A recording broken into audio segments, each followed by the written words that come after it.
سلام خدمت همراهان.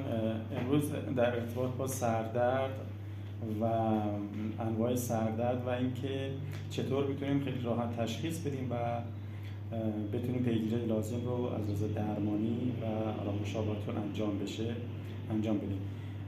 یک نوع سردرد که مربوط پشت سر میشه و فقط پشت گردن یا پشت سر اگر دچار درد بشیم، این میتونه دو تا تشخیص افتراقی داشته باشه.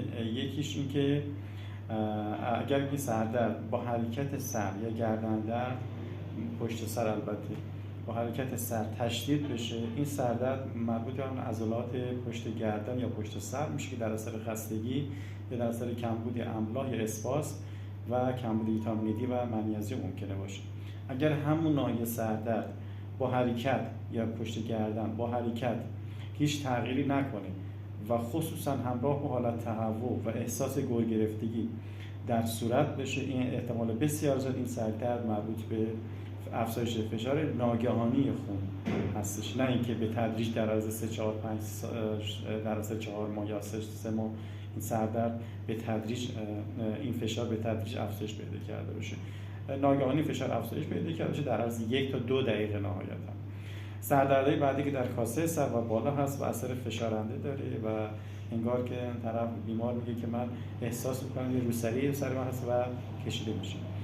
این 3 تا دلیل شایع داره. یکی این که به خاطر کم آب خوردنه که اکثر بیماران یا حالا افراد به دلیل که عادت ندارن آب مناسب دریافت کنن و مصرف کنن باعث اینو سردردها میشه. و دوم این سردردها ممکنه در اثر استرس باشه و افکار زیاد و پریشان باشه که باعث اینو سردرد میشه.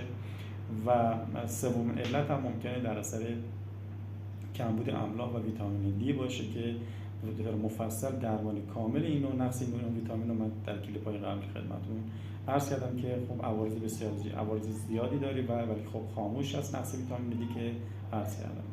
سردردهای بعدی که حالا به اسم سردرد است ولی در قسمت جلوی سر پیش صورت هستش و اون قسمتی که در پیشانی یا پشت کره چشم یا حتی این قسمت اگر دچار درد شدیم مربوط میشه به سینوس ها و که سینوس دهات ممکنه باشه، سینوزیت مزمن که اون هم قبلا هم درمانش رو و هم تشخیصش رو خدمت مفصل عرض کردیم که ممکنه یکی از دلایل شایع در اثر حساسیت یا حساسیت فصلی یا حساسیت به مواد شیمیایی و تنفسی ایجاد بشه.